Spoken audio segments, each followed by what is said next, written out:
I am Deputy Premier and Minister of Public Safety and Emergency Services, Mike Ellis.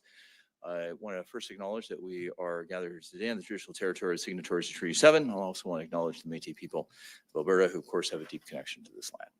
I'd also like to acknowledge my colleague, Minister of Children's Services, Cyril Turton, who is here with us today, and Canadian country music superstar Paul Brandt, who is also here with us today for this announcement. Paul, of course, is the co-chair of the Alberta Centre to End Trafficking in Persons. I'd also like to personally thank him, of course, for his continued advocacy against human trafficking. And today I'm very proud to announce that up to $5.5 million in funding is now available under the Alberta's Combating Trafficking in Persons grant. This brand new grant is a critical part of Alberta's ongoing efforts to tackle the serious crime of human trafficking and support survivors in our province. Human traffickers prey on the most vulnerable members of our society, stripping individual freedoms, dignity and safety, and fighting human trafficking requires a multifaceted approach involving prevention and protection and prosecution. Alberta's government is committed to ending all forms of human trafficking, including labor and sex trafficking. And in 2022, Alberta committed to more than $20 million over 4 years to fight human trafficking. And to date, this has included funding to create the Alberta Centre to End Human Trafficking, of which Paul has done an incredible job in co-chairing, as well as the targeted support of more than 20 community organizations, which I announced in February. These efforts have already supported countless victims and survivors, providing them with the care and resources that they need to heal and rebuild their lives. And the Combating Trafficking in Persons grant builds on this momentum. With $5.5 million in funding available for 24 and 25, this program reflects our commitment to addressing trafficking at all levels: prevention, victim protection, and of course, survivor empowerment. The goal of this grant is to provide specialized trauma-informed supports for victims of survivors of human trafficking, increased awareness of the challenges faced by victims, and reduce the risk of re-exploitation of survivors. Funding can be used to support victims and survivors along with the continuum of services. This can include immediate emergency support to help victims exit trafficking, as well as supports for survivors as they rebuild their lives and navigate long-term challenges. We know that Indigenous people are disproportionately impacted by human trafficking, and that's why this grant prioritizes projects that are, of course, Indigenous-led, or that we meaningfully engage with Indigenous communities and survivors and, of course, elders within the community. By ensuring Indigenous voices are central to the solution, we're fostering culturally appropriate responses that are going to build strong and resilient communities. To organizations, nonprofits, and community leaders all around. So please take this opportunity to apply for this funding. Your work, of course, is critical to preventing trafficking, protecting those at risk, and of course, empowering survivors to rebuild their lives. Applications are going to be open from now right up until January the 20th. And in closing, I just want to say thank you. I want to say thank you to all those individuals and organizations who continue to dedicate themselves to combating trafficking in our communities. Your tireless efforts inspire us all, and of course, they serve as a reminder as to what is possible, of course, as we work together. So thank you, and I'd like to now invite Mr. Turton up to the podium to say a few remarks. Thank you.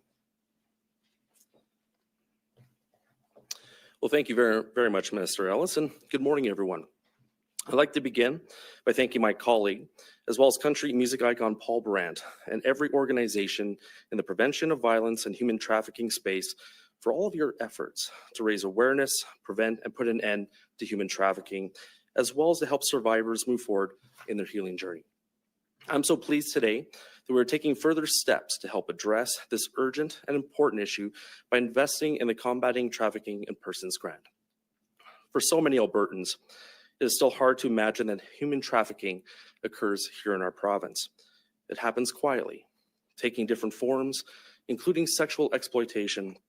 It infiltrates our communities, our places of work, our schools, and even our homes before we or its victims have a chance to recognize it.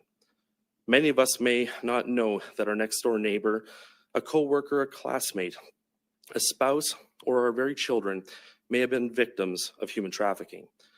We may not want to see it because it's so unfathomable to think that someone would commit such a vicious crime.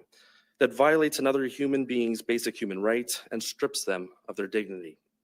Sadly, as Minister of Children and Family Services, these are stories that I hear far too frequently from many individuals and organizations who work with survivors of sexual violence and abuse, including those who have been trafficked. It is not their fault, but trauma isn't easy for survivors to navigate and overcome. It can have long-lasting impacts on survivors' well-being, affecting their ability to trust, form healthy relationships, and feel safe. In fact, I've learned that children in government care are 60% more likely to be trafficked.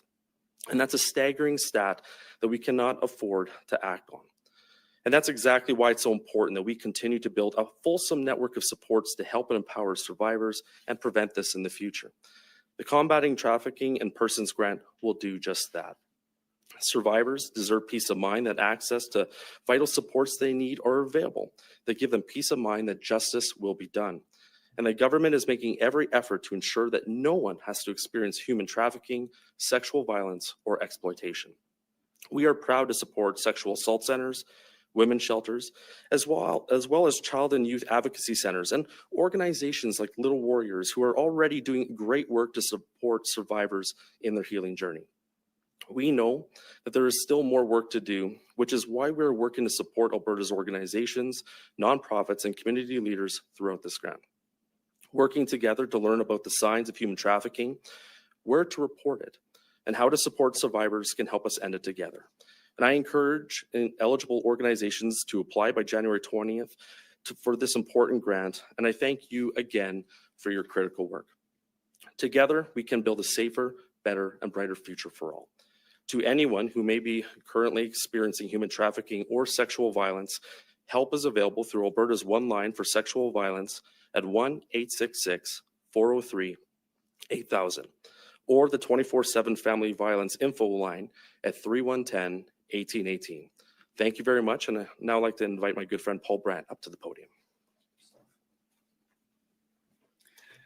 Thank you, ministers, and thank you so much for being here today. Thanks to the continued commitment of the Government of Alberta, frontline agencies and Albertans are being empowered to work collaboratively to implement a coordinated response to support survivors of human trafficking, exit their trafficking situations, and have rapid exit to specialized human trafficking specific supports, and to even prevent it from happening in the first place.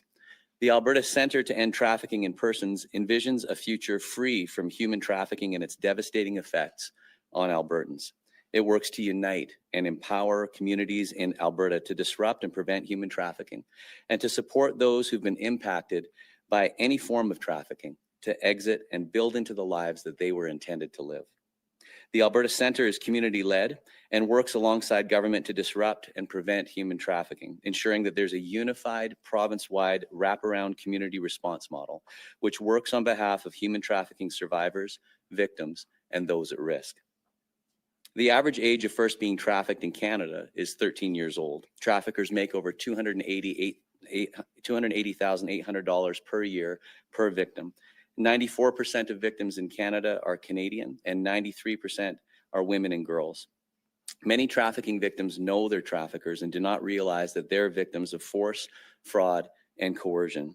This requires that data sharing, awareness, best practice training, and coordinated efforts are implemented in order to counter this horrific crime. The Alberta Centre looks forward to working with the Government of Alberta to ensure that this $5.5 million in funding is allocated to community-based organizations fostering a consistent, coordinated response to human trafficking in Alberta, with a focus on enhancing services and strengthening interagency collaboration. Through our collective efforts, we will ensure that victims and survivors of all forms of trafficking have access to essential wraparound support services as we empower partners and the public to recognize the signs of trafficking, intervene appropriately, and connect survivors with the services that they need. Thank you. This now brings us to the question and answer portion of our announcement. I would ask any reporters in the room to take the mic, just state your name and your outlet, and we'll have one question and one follow-up.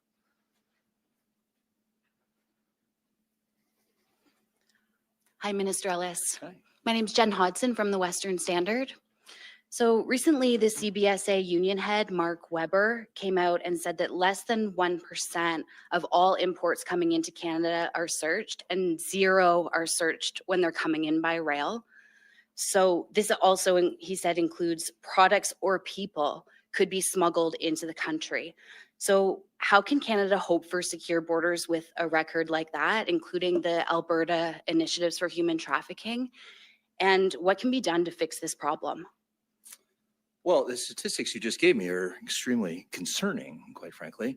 But this is why we're not sitting idly by. This is why we made the announcement that we did yesterday. This is why we continue to do what we're doing with the Center to Combat Human Trafficking. Look, we're doing our part to try to secure the border. We certainly encourage the federal government to let us know what your plan is. Again, I have had conversations, I indicated the other day, with the CBSA, along with the RCMP. Certainly in the conversations I had with them, I certainly felt as though that, the augmenting and supporting and assistance that we will be able to provide them was welcome news to them. Okay, good. And the criminal code indicates that trafficking convicts get between 4 years to life sentence when they're caught with human trafficking. So if all of these vessels coming into Canada aren't being checked, what do you think would actually be a deterrent to these criminals who are participating in human trafficking? Well, maybe Paul might want to supplement that. I know he's done a lot of work on that, but I'm just going to say this on a very high level. Look, the soft and crime policies that have been put forward by this federal government have not worked. We have seen organized crime, not only in this province, but throughout Canada, be able to thrive in an environment with little to no consequences. This is why we're seeing not small gangs. We are seeing large cartels, international cartels that are setting up shop, not just here in Alberta, but right throughout Canada. This is why we continue to support our Alberta Law Enforcement Response Team and that coordinated effort. This is why we are doing what we can to secure the border. But look, I mean, there has to be consequences for your actions. And I would argue and welcome, quite frankly, any changes to the criminal code that would add a bit of a deterrent to especially people who are smuggling humans and taking advantage of typically young people or vulnerable people, that there should be consequences for their actions. But maybe I'll have Paul supplement this. I know he's done a lot of work on this. Thank you. Thank you, Minister. Thank you for your thoughtful questions too. One survivor sprang to mind when you were talking. I'm speaking to survivors every day now, very regularly. And because of the damage inflicted on her through trafficking in her experience in life, she's a recipient of a double lung transplant. It was just absolutely devastating, and it has lifelong impacts. I had the privilege of joining the Alberta Law Enforcement Response Team on an undercover operation recently. And we had honestly, the privilege of being able to go and proactively intervene on behalf of a trafficking survivor. And she decided that she didn't want to go with us because she was such a victim of force, fraud, and coercion. This is a relational crime. A lot of trafficking victims know their traffickers. And I want to explain the dynamics of her bondage. She had her trafficker's picture on her cell phone, believing it was her boyfriend. And he was controlling her from prison with his cell phone. We got to do better. We got to do better for victims of this crime who are bearing the consequences of lifelong trauma as a result of people using force, fraud, and coercion for profit in Canada. And I think that through working together and working together with law enforcement, frontline agencies across jurisdictions and across provincial borders, and also the border in the south, is very important. That's one of the reasons, as mentioned by Minister Ellis, that we're fostering our relationships with law enforcement across Canada, with our American governmental and law enforcement and border security partners, in order to foster coordination and collaboration. Human trafficking doesn't always happen across borders, but the most recent statistics show that 25% of trafficking inflows in North America are cross-border trafficking situations. So it's important for us to focus on this. When we started this work with Not in My City 7 years ago, we were often met from different agencies across the province with the idea that human trafficking doesn't happen here. And we're seeing an awakening happening in this province now. And, you know, the dismal statistics that you brought, I think what it actually does is provide an opportunity for education and awareness. And that's a part of what the Alberta Centre intends to be doing. So thank you for that. Thank you. Yeah. Hi, my name is Hiren Mansukani and I'm with the Calgary Herald. My question I think is probably suited for Paul. Sure. You know, I just wanted to ask you about where the government is in terms of tracking routes for human trafficking. Can you talk about some of the measures taken by the government agencies this year to shed light on that and maybe even fill gaps through which a lot of these people are entering the province? Yeah, so the acronym they use is ATNGO, so anti-trafficking NGOs. And I think that aside from the work of the government, the frontline agencies and anti-trafficking not-for-profits are starting to get to the point where we're doing better work at collecting the data and actually telling the full data story of what's happening with human trafficking, specifically with human trafficking inflows and the direction that traffickers are moving victims. The Canadian Centre to End Trafficking has done some excellent work in their corridors report that came out a couple of years ago that shows the routes that are often taken and the modes of transportation that are taken when victims are being moved by traffickers. It's also important to state that human smuggling and human trafficking are two different things. Trafficking specifically, which we're talking about today, is force, fraud, and coercion facilitated by a third party. And the reason that we know that traffickers are moving victims, in part it's to elude law enforcement, but it's also to find different areas that they can go to actually make more money. So, you know, traffickers are often moved from Eastern Canada into Alberta because often they can make more money with victims in Alberta. And there are predictable routes, and we're doing some great work, I think, primarily recently here in Alberta through our partners in at the Alberta, at YYC at the Calgary International Airport. Just in this last few months, we've been able to intervene and work with and support human trafficking victims and get them back connected with their families again and transport them back because of this rapid community wraparound that's happening. But the important part, I guess, to address your question is knowing that victims are being moved by traffickers. We're aware of that and we know the routes. Now it's about creating that rapid community response. And I think that the sector is doing a really good job of that. And we've had some great statistics. The most recent yesterday that came out, a UN report on the issue of trafficking shows that 25% of trafficking in North America is actually cross-border trafficking that's happening. And we know of incidences that are going south and coming north into Alberta. I have a follow-up, but before that, you mentioned that in the last month you had intercepted or at least helped victims. Do you have a number of how many victims did you actually support? There is in the last few months, I would say the last 2.5 months, there have been 4 individuals. Okay. Yeah. And at the airport. one of the things that that is missed in terms of talking about trafficking is labor trafficking. I'm curious, you know, what the government is doing in terms of addressing this big issue.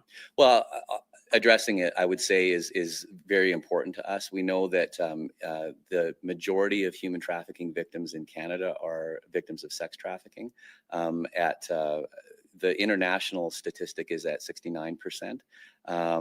There is obviously a concern for labor trafficking as well, and that's something that the Alberta Centre is also addressing. You know, I think that when it comes to the issue of sex trafficking, labor trafficking, organ trafficking, there are over 21 different types of trafficking that have been identified, and there are new forms of trafficking being invented almost every day. The important thing to focus on is that this is a degradation of human dignity. It's forcing people to do what they normally wouldn't do, and I think that it's incredibly important for society to address this issue, because what we're doing is we're putting a value on human life. And so from a labor standpoint, this is something that we're also engaging with our Operational Advisory Council within the Alberta Centre, engaging all the different frontline agencies that are specifically focusing on the issue of labor trafficking to ensure that that doesn't fall through the cracks either. Thank you. Question for Mike Ellis. I'm Todd from CTV. Hi, Todd. The current chair of the Edmonton Police Commission is retiring to Portugal. John McDougall's term expires December 31st, 2026. Is it okay that he will continue to serve on the commission while living overseas? I think I vaguely had heard that he was moving overseas. I know his partner had moved overseas. I was not aware that he would be performing his duties while overseas. So it's the first time hearing of this. My information that's been provided to me, I'm happy to get some corrections if that is not the case. But my understanding is that he will be in Edmonton while performing the duties, and that only when he is done and retired will he be moving to Portugal where his partner lives. Okay, thank you. Yeah, thank you. Do we have any more questions from the room? Operator, do we have any questions on the line? We don't? No question at this time. Okay, thank you, everyone. This concludes today's announcement. Thank you. Good job. Thanks, sir. Thank you.